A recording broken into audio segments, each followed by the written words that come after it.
Here's where you can go to change the motion smoothness, or also known as screen refresh rate, for your Samsung phone with Android 16 One UI 8.0.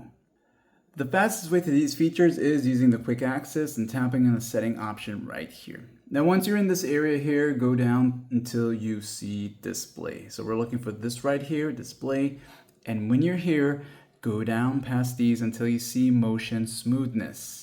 Tapping on this one time will take you here, and of course, depending on your phone model, you may have either 60 to 90 or 60 to 120.